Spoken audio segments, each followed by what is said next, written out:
Tough choice between Rishabh Pant and Sanju Samson. I would say just because of the position Rishabh Pant can bat in, which is lower down the order, and play the role of a finisher, I would say Rishabh Pant. I would open with Jaiswal and Rohit, only because it gives you a lefty-righty combination. All right. Otherwise, you're just going to have opponents line up left-arm spinners to both the guys from over number one, which they cannot do if Jaiswal's batting. Obviously, Rajasthan Royals going to go through. KKR, I think, will definitely go through. I think Gujarat Titans will somehow sneak through. Okay. This is pretty outlandish for some people, I would say. And CSK.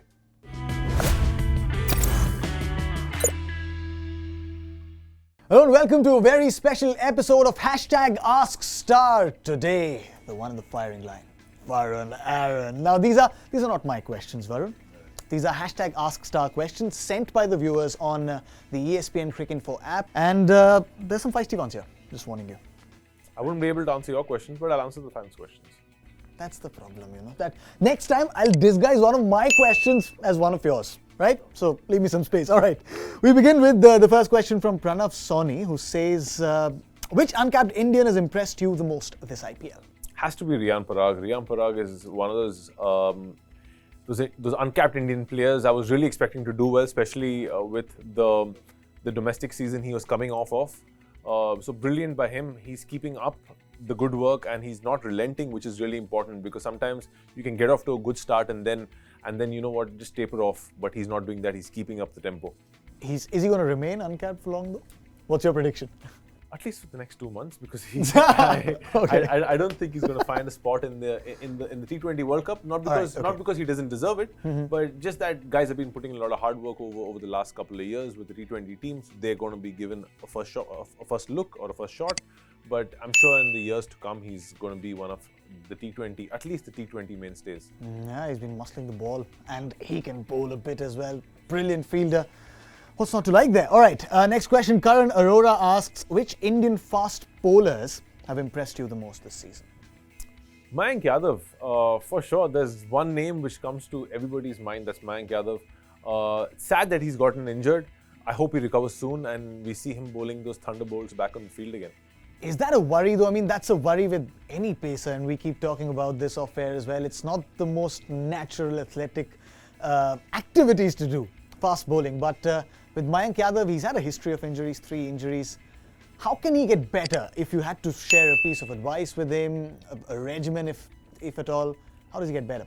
I think with Mayank Yadav is, look, people must understand when somebody's bowling above 150 kilometers per hour, it's like you pushing your body to its limit. And anything which functions at its limit, say even your car, if you're just driving at 200 kilometers per hour all the time, you will find something creaking, a nut getting loose here or there, something going off. And that's the same thing with a fast bowler. You can't expect somebody who's pushing his body to its maximum, to its hilt, to be fit all the time.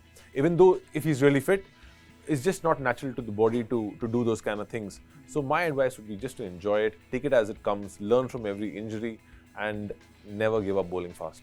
Ah yes, that's the advice you got, never give up bowling fast. But is that injury in any way related to his action? That's not my question, that's from Ravi M.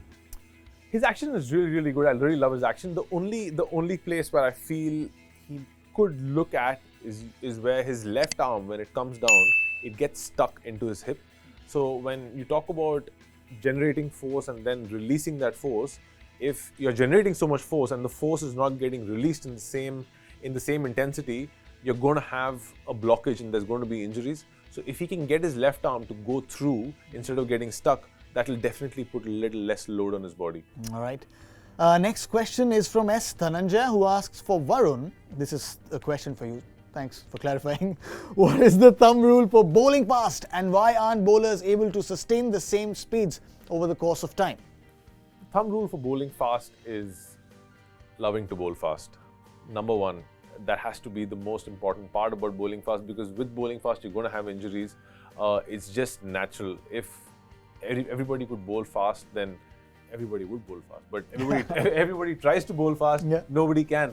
The thing with bowling fast comes a lot of hard work, a lot of sweat, and sometimes even if you're really, really fit, you can still land up with injuries like stress fractures. For example, A stress fracture is something when your bone goes through so much load that it actually cracks. So that's got nothing to do with you being unfit. It's just like you putting too much load on your body. It's not easy, man. It's not easy. Like for the longest time when I was a kid, I thought running fast was bowling fast, and then then the batters made me realize. Yeah, then the batters made me realize that's not the case. But all right, the next question is from Samir Chaturvedi, who asks, what goes into becoming a prolific T20 bowler? What are the changes you need to make to your lengths or your pace? What are the changes that you need to make to become a prolific T20 bowler? First of all, you must have a go-to ball. Let's take the example of Jasprit Bumrah. If Jasprit Bumrah is in trouble, he is going to bowl a gun yorker. So if you're a T20 bowler and you feel that, okay, I'm in trouble, I can go to this ball, and if you don't have that ball, you're in huge trouble. So first of all, number one, you should have a ball which you can deliver at any point, at any time, with just switching on or switching off a switch, That's number one. But the other thing is consistency. You got to, like, over a period of time, as you mature, you develop more weapons, different slow balls. But the base of it is having one ball which you can go to, which can bail you out of trouble. All right, next one. Ajay Mohan, which 4 teams will make the playoffs? Prediction. RCB. All right. Okay. That hurt, Varun. I'm sorry. Feel very. I'm joking. Obviously, Rajasthan Royals going to go through. KKR, I think, will definitely go through. I think Gujarat Titans will somehow sneak through. Okay. This is pretty outlandish for some people, I would say. And CSK. All right. So RR, Gujarat, Chennai Super Kings, and KKR. KKRs. No Mumbai Indians there. Too difficult. All right. With their bowling unit currently going the way they are going, and just the over-reliance on Jasprit Bumrah, you need a solid, cohesive bowling unit to qualify for the playoffs and win a trophy. Yeah, your call, man. Next question. Raman Selvaraj asks, who should be India's wicket-keeper in the T20 World Cup? Contentious topic. Tough choice between Rishabh Pant and Sanju Samson. I would... If you're picking 2, one as your mainstay and the other as a backup, who are you going with? I would say just because of the position Rishabh Pant can bat in, which is lower down the order, and play the role of a finisher, I would say Rishabh Pant. Rishabh Pant goes and Sanju Samson goes as a backup. Goes as a backup, yes, because Sanju Samson is again like a top order batsman, But you've got Virat, you've got Rohit, you've got Sky. I mean, where do you slot him in? But Rishabh Pant just slots in perfectly as a finisher, and that's why I think he would get the top spot. Some RCB fans are asking, I can just sense it. DK. You'd be tempted, no? I mean, DK has squeezed his way into a couple of World Cups before. He has, yeah. But on the back of some really, really good IPL performances. But he's not had the same impact in the World Cup like he had in the IPL, which is why he was picked. So I would say selectors would look at these kind of factors, also look at the road ahead, giving youngsters chances. So I would say Pant and Sanju Samson would go ahead of DK. All right, the next question is from Kamleshwar, who asks, what has changed in Avesh Khan's bowling methods? That everyone is now saying that he has his place booked for the World Cup flight. So everyone, who are those? Who are those people? I would like to know. Maybe he's talking to selectors quietly. Kamleshwar, you're not a kid. Yeah. You're talking to selectors. All right, but what changes has he made? Because he has looked impressive this season. I think he's been more consistent. Also, he's been given a different role this year compared to the other years. He's not opening the bowling. He's coming in first change, second change. The roles have changed.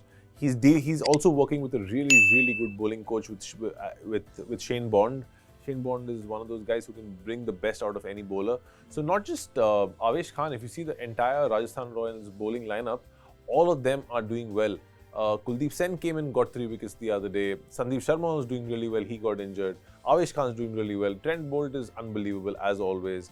And what do you say about Yuzi Chahal and Ravichandran Ashwin? So, I mean, they've got a good bowling unit and a good bowling coach, so it's a recipe for success. Nice. Sirath asks, your opinion on which pacers India should carry to the T20 World Cup based on IPL 2024 so far, and your reasonings. Are you a teacher, Sirath, by any chance? That's a very teacher-framed question. And your reasonings. 5 marks. Go. I would take Arshdeep for sure. Siraj, though he's not in the best of form, I'm sure he's going to find that form towards the end. I hope Mayank Yadav gets fit. I would love to see him in the World Cup squad just because He's bowling some absolute gas at the moment. And I would say a fit Hardik Pandya. I'm not saying he would come in as a fast bowler, but definitely Hardik Pandya would fill that fourth seamer's role in the 11. Kamleshwar, all that I'm saying is he's not picked Davish Khan. Just saying. All right. The next question, Mohan Ramaswamy asks, will you pick Arshdeep in your 11 for the T20 World Cup? This is the 11 for the T20 World Cup. He's in my 11, yes. All right. There you go. There you go. We are almost done. I have a couple of more questions actually. Shall I? You said you won't answer my question. Your questions I'm not going to answer. Come on, man. Please, please. I'm using hashtag AskStar right here.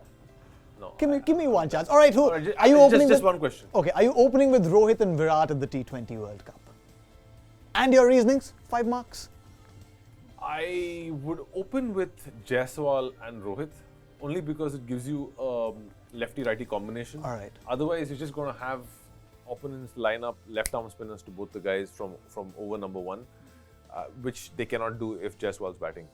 So Jaiswal, irrespective of the form, you still pick him? 100%. I mean, like you've seen, like I just gave you a really good example of somebody doing really well in the IPL and going to the international arena and not doing well. These guys have been getting runs for India year in, year out for the last couple of years. So, I mean, there's no point of getting runs for India and then not getting picked for India. Yeah, that's right. There you go. I slipped in one of my questions. I really, really wanted him to answer them. All right, one more. Final one. Come on, Varun. You're my friend. What do I get in return? You get that. That and lots more, right? Okay. Shivam Dubey, Hardik Pandya are both making it to the flight. Is only one of them, and if it is one of them, is it Hardik for you? Hardik for sure. Hardik is a proven match winner. I know he's not at his best at the moment. There's so much noise around the Mumbai Indians camp. He's taking on a lot of pressure. Especially, he must be, no matter what happens, he must be thinking, man, I was winning trophies in GT. I was the captain. We came runners up. Why the hell did I come here? You know? I'm pretty sure. Because I can understand. It's a lot of pressure, and I would say it's needless pressure because you were doing well. You were setting up your legacy at the Gujarat Titans. But then he's come to Mumbai Indians. I understand why, because he loves Mumbai. Fair enough. Absolutely. He loves Mumbai Indians. They gave him the initial platform, and he's gone on to conquer a lot in world cricket through that. But if you go to see, he's had a really, really, really good run with the Gujarat Titans. So I think once you remove him from that pressurized kind of spot, he will shine. I can understand. I mean, I can imagine Hardik Pandya going to sleep and be like, why? Yeah. Why? Everything was so good, but this was so good. Thank you so much, Varun, for joining us on hashtag AskStar. You guys can send in your questions on the ESPN Cricket Info app. Send them in. I'll have to give him that gift. Yeah, you better give me that gift. I don't want this gift of not talking. Okay.